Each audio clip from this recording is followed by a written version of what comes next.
sastra Indonesia. Sebelumnya, perkenalkan nama saya Reva Helani Hashim dengan NPM akhir 0097. Saya Luna Francisca Liana dengan NPM akhir 0134. Saya Kawai Fabrika dengan NPM akhir 80083. Di sini kami akan membahas tentang karya sastra angkatan 80-an. Beberapa karya sastra tersebut yaitu ada novel, cerpen, dan juga puisi. Untuk novelnya yaitu novel Bumi Manusia karya Pramudia Anantatur. Untuk cerpennya ada Manusia Kamar karya Seno Gumilar. Untuk puisinya yaitu berjudul Sihir Hujan karya Sapardi Djoko Damono. Selamat menyaksikan. Sastra angkatan 80-an muncul pada masa Orde Baru ketika masyarakat mulai mengalami perubahan sosial, ekonomi, dan budaya. Para sastrawan angkatan ini hadir dengan semangat baru untuk mengekspresikan kebebasan berpikir dan kepekaan terhadap realitas kehidupan yang kompleks. Karya-karya mereka berciri realistis dengan bahasa yang lugas, serta banyak mengangkat tema kemanusiaan, pencarian jati diri, dan kritik sosial. Selain itu, gaya penulisannya lebih bebas dan eksperimental, dan mencerminkan semangat kreatif generasi muda pada masa itu.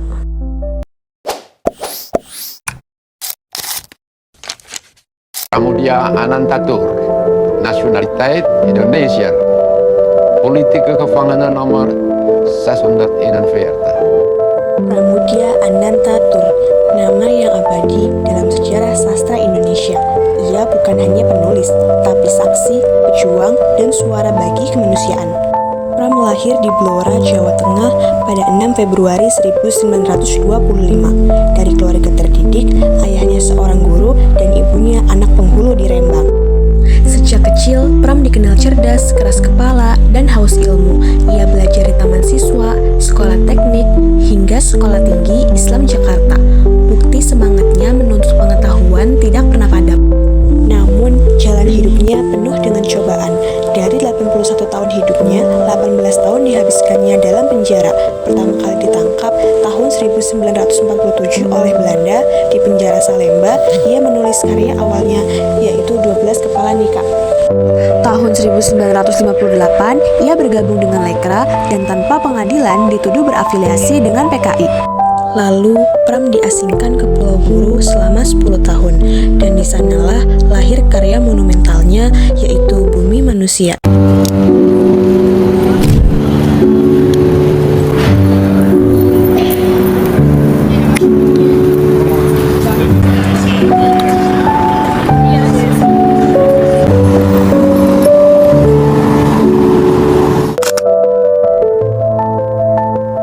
Novel Bumi Manusia lahir saat Pramudia Anantatur diasingkan di Pulau Buru, Maluku.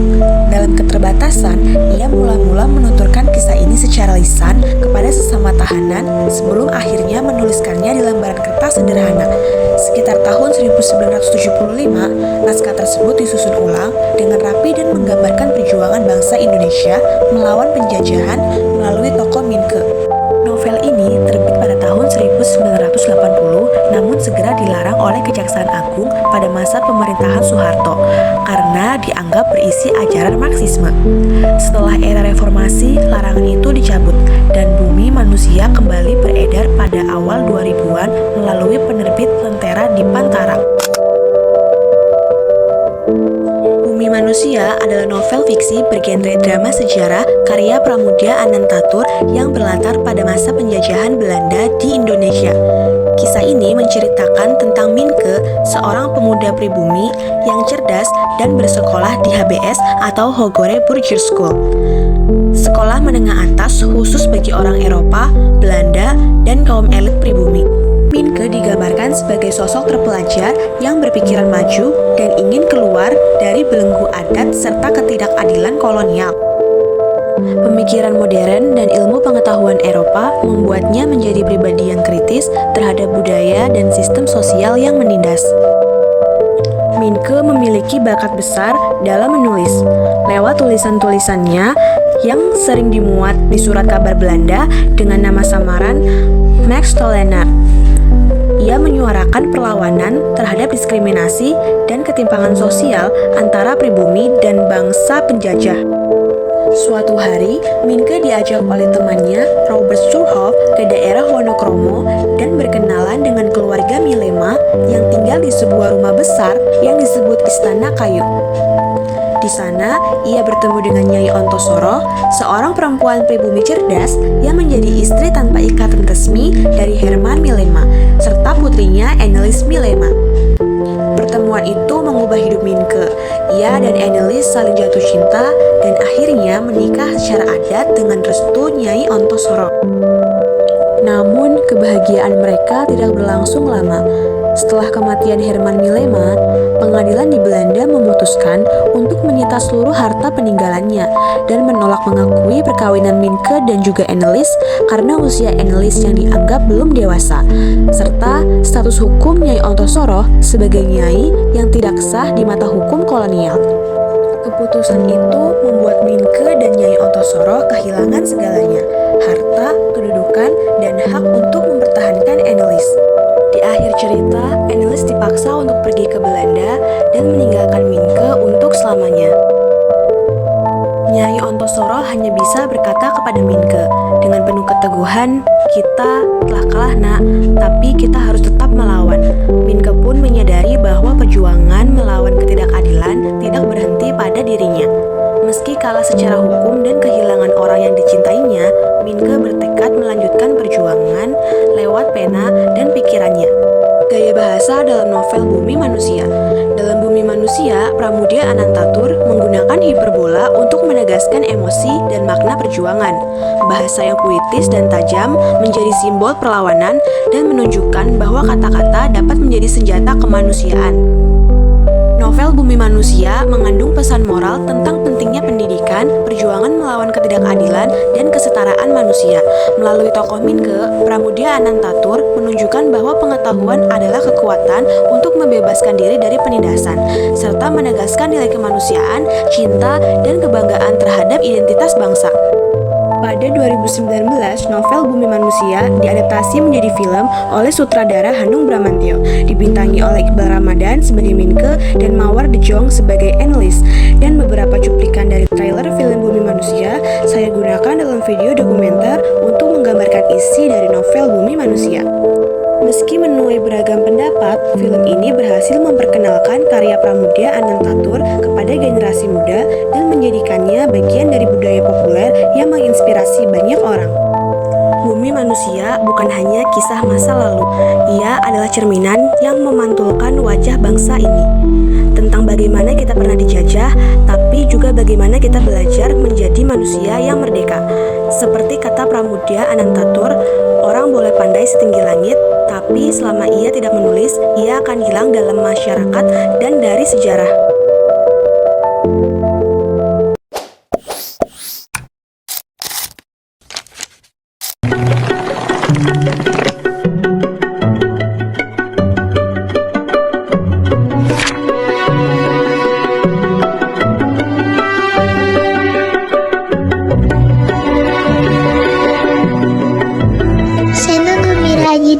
Dilahirkan di Boston pada tanggal 19 Juni 1958 dan dibesarkan di Yogyakarta. Pada tahun 1977, Seno pindah ke Jakarta dan kuliah di Departemen Sinematografi Lembaga Kesenian Jakarta.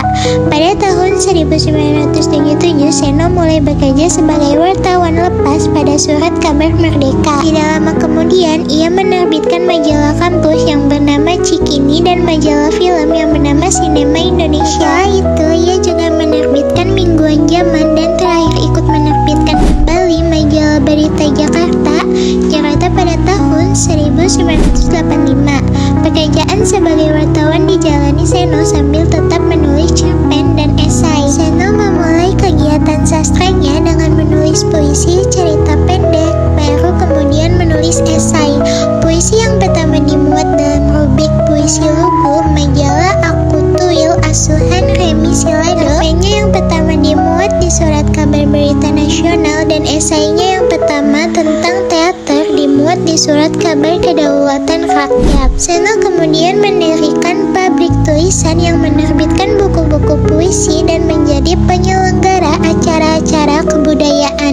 Hingga kini Seno telah menerbitkan belasan buku yang terdiri kumpulan sajak, kumpulan cerpen, kumpulan esai, novel, dan karya non-fiksi. Salah satu karya dari Seno Gumira yang saya ambil ada cerita pendek yang berjudul Manusia Kamar. Manusia kamar adalah metafora dari sejumlah manusia yang sebagaimana dikatakan oleh aku lirik yang sedang menjalani tahap-tahap kehidupannya. Tapi tahap-tahap itu dihadapi dengan amat serius dan penuh makna. Berbeda dengan kebanyakan orang yang senantiasa mencari kemudahan banyak hal untuk mempermudah kehidupan. Bukan berarti kawan aku lirik yang diceritakan dalam cerita ini mencari-cari keruwetan dalam hidup yang memang sudah ruwet. Ia hanya lebih peka dalam menatap, merekam, dan mempertanyakan kehidupan yang dalam timbangannya banyak terselubung kepalsuan, kerusakan, dan kekacauan.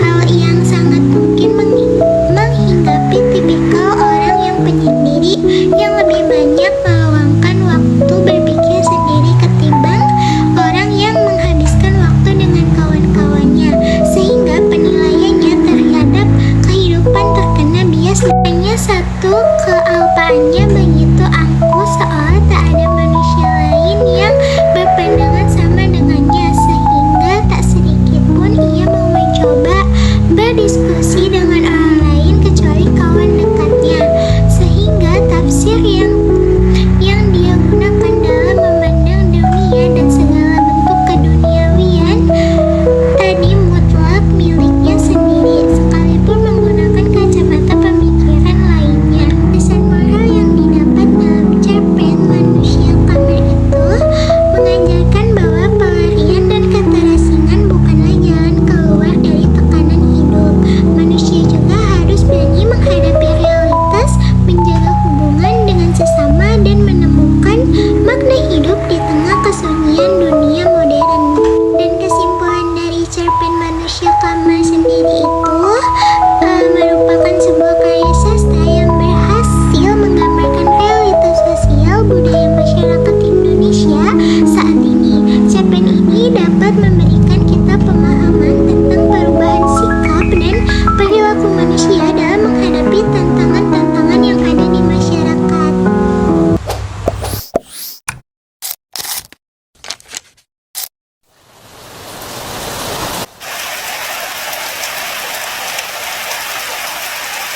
Hujan bukan hanya fenomena alam yang terjadi ketika uap air di atmosfer berubah menjadi titik-titik air dan kemudian jatuh ke permukaan bumi.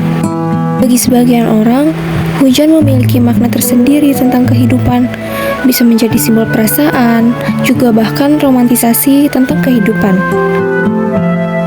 Makanya, banyak musisi juga terinspirasi tentang hujan. Misalnya, lewat lagu ini.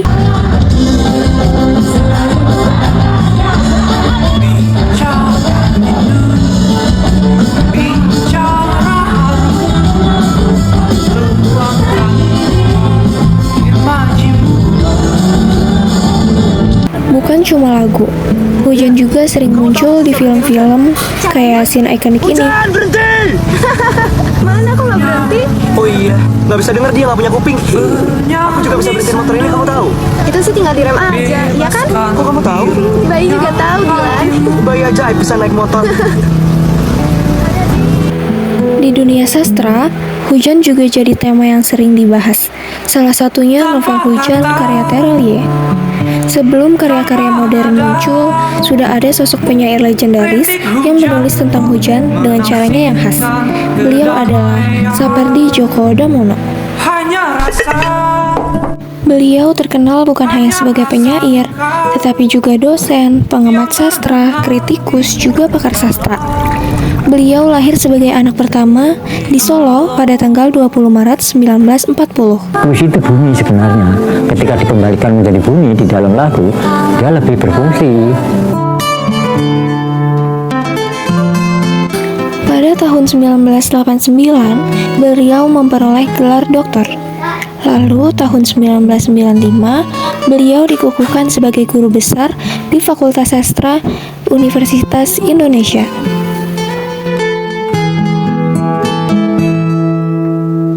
Ketika di UI itu ada acara menyebarluaskan puisi lewat musik. Rupanya mahasiswa saya itu senang loh. Diberitahu, Pak, kami sudah mengumpulkan lagu-lagu dari sajak Pak Sapardi. Boleh, saya bilang gitu.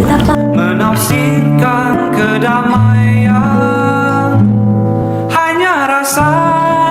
Dalam kehidupan sastra Indonesia, Atiu menyatakan bahwa Sapardi Djoko Damono adalah seorang cendekiawan muda yang mulai menulis pada sekitar tahun 1960. Sapardi Djoko Damono dikenal sebagai seorang penyair yang orisinil dan juga kreatif. Hanya rasa, hanya prasangka yang terdengar di dalam dialog hujan. Jadi bagi saya nulis itu sumbernya bisa apa saja. Saya nonton televisi bisa jadi puisi, saya denger lagu bisa jadi puisi, saya melihat peristiwa sesuatu di jalan bisa jadi puisi, ngomong-ngomong seperti sekarang ini bisa jadi puisi, apa saja bisa. Dengan begitu, fenomena seperti hujan pun bisa menjadi sumber inspirasi untuk beliau menulis.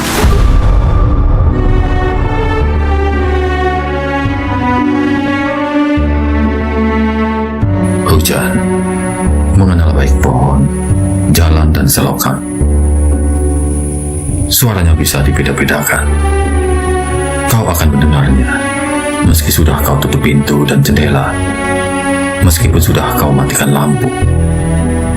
Hujan yang tahu benar membeda-bedakan telah jatuh di pohon, jalan, dan selokan, menyihirmu agar sama sekali tak sempat mengadu waktu menangkap wahyu yang harus kau rahasiakan.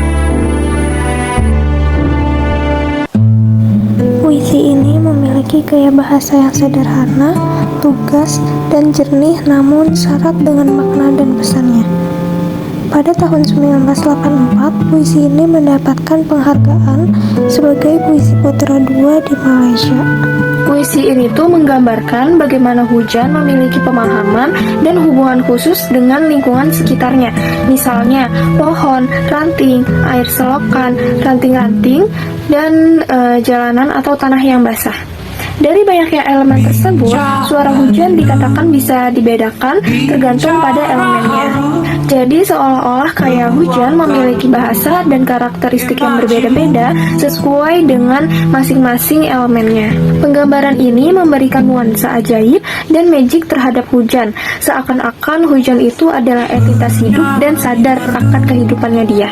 Meskipun pintu dan jendela sudah tertutup serta lampu juga sudah dimatikan, tetapi hujan masih bisa didengar melalui indera pendengaran manusia, yang artinya suara hujan tidak dapat terhindarkan bahkan dalam keheningan malam. Selain itu, ada nuansa rahasia dan wahyu yang diungkapkan dalam puisi ini. Kata menyihir memberikan kesan seperti magic penyihir yang diungkapkan. Makna bahwa hujan memiliki kemampuan untuk menghadirkan suasana yang menghipnotis dan memungkinkan pengalaman mendalam, bahkan ketika manusia tidak menyadari hal itu. Puisi ini mengajak kita untuk lebih merenungkan keindahan-keindahan alam dan mengetahui bagaimana korelasi yang dimiliki oleh setiap elemen-elemen alam. Juga mengingatkan kita pada pentingnya saling keterkaitan dalam ekosistem alam. Ada kearifan alam yang disampaikan dalam puisi ini, mengajak kita untuk lebih peka terhadap keindahan dan interaksi dalam alam sekitar. Sekian pembahasan tentang ulasan karya sastra angkatan 80-an. Semoga bisa dipahami dengan baik dan dapat bermanfaat. Kurang lebihnya mohon maaf. Wassalamualaikum warahmatullahi wabarakatuh. Terima kasih.